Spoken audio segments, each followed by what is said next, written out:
इतने खराब हो चुके हैं, अगर हम थोड़े से भी बिखर गए तो जैसे बटेंगे उसी हिसाब से कटेंगे। अभी इलेक्शन का रिजल्ट भी नहीं आया है, उससे पहले यहाँ पे हालात ऐसे हो गए हैं कि अभी 3 दिन पहले हकीम की एक लड़की का अपहरण करके 2 मुसलमान लड़कों ने उसके साथ बलात्कार किया और उसको सड़क पर फेंक के छोड़ गए। उससे 2 दिन पहले की बात है, मानपुर गांव के सिकंदर को जबरदस्ती धमकी दी गई कि अगर तुमने हमारा वोट नहीं दिया तो तेरे पेट्रोल पंप में आग लगा देंगे। जिस दिन ये जिहादी पर्चा भरने के लिए गया उस दिन इसने पाकिस्तान जिंदाबाद के नारे लगवाए। जब अभी इलेक्शन से पहले इनके हालात है तो आगे क्या होगा? हम लोग बाद में जाति में इनमें बटे हुए हैं।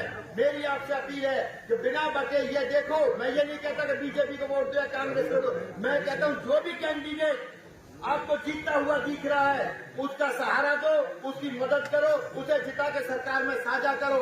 नहीं तो वो दिन दूर नहीं जब ये सरेआम हमारी बहन बेटियों को उठाएंगे और हमारी नाक काटेंगे और मान सम्मान को ठेक पहुंचाएंगे। मैं आपको 5 गारंटी दे सकता हूं। नंबर 1, अगर भाई मनोज रावत आपने जिता करके चंडीगढ़ भेज दिया तो इलाके से गौ हत्या बंद करवा देंगे। नंबर 2, यहाँ इलाके में जितने भी इन जिहादियों में बांग्लादेशी और रोहिंग्या घुसा रखे हैं, उनके फर्जी राशन कार्ड बनवा रखे हैं, उन सबको एक-एक की पहचान करके इलाके से बाहर करवा देंगे। नंबर 3, जितना भी ये लव जिहाद चल रहा है, भाई जागर साहब इस बात के गवाह हैं, 5 साल इनकी हुकूमत रही है, इनके पीरियड में एक भी किसी लड़की की बेइज्जती नहीं हुई, किसी की आंख उठा के नहीं देखा गया। अगर इस 5 साल भी आपने इस हिंदू शेर को अगर बना के भेज दिया तो तुम्हारी बहन बेटियों की तरफ पे आंख उठा के नहीं देख पाएगा। अगर मान सम्मान से जीना चाहते हो तो संगठित होकर एक जगह आ जाओ। क्यों कि हमने 5 का आकलन करके देख लिया है। 2 तो आजाद उम्मीदवार हैं, 3 2 छोटी मोटी पार्टियों से है, राष्ट्रीय पार्टी से सिर्फ एक ही व्यक्ति है और आप उसकी मदद करो। इलाके की फक्र कर रहा था, मुसीबत आने वाली है, तेरी बर्बादियों के चर्चे सुने हैं आसमानों में। समझ जाओ ना मिट जाओगे हकीम विधानसभा वालों, तुम्हारी दास्तां तक भी ना होगी दास्तानों में, तुम्हें कोई पूछेगा नहीं। इस इलाके की शान जब तक है, जब तक तुम मजबूत हो। और मैं आपसे एक निवेदन करना चाहता हूँ, हम तो मेवात के बीच में ऐसे रहते हैं जैसे 32 दांतों के बीच में जीभ।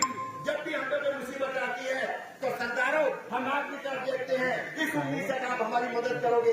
अगर आप भी फूट के चलते हमसे अलग हो गए तो हमें कौन बचाएगा? और जब हम ना रहेंगे तो याद रखो रहोगे तुम भी नहीं। जो मुसीबत तुम पे आने वाली है, इस मुसीबत को पहचानो, घरों से निकलो, वोट डालो और इन जिहादियों को उन्हीं की भाषा में जवाब दो। और मैं एक बात और बताना चाहता हूँ, मामन खान सरेआम भाषण दे रहा है कि नूह का इलाका छुड़वा दूंगा। जिन लोगों ने नूह में यात्रा निकाली, अरे उनको समझाओ, वो वास्तव में इन काम को करके दिखा देंगे अगर वो जीत के पावरफुल हो गए। आप इनको इतना मत चढ़ाओ, इतना ऊंचा मत पहुंचाओ कि हमारी जान पे खेल जाए। आप समझो और भाई मनोज रावत को भारी मतों से जिताओ ताकि हम मजबूत बने और अपनी आन बान और शान को कायम रख सके। धन्यवाद।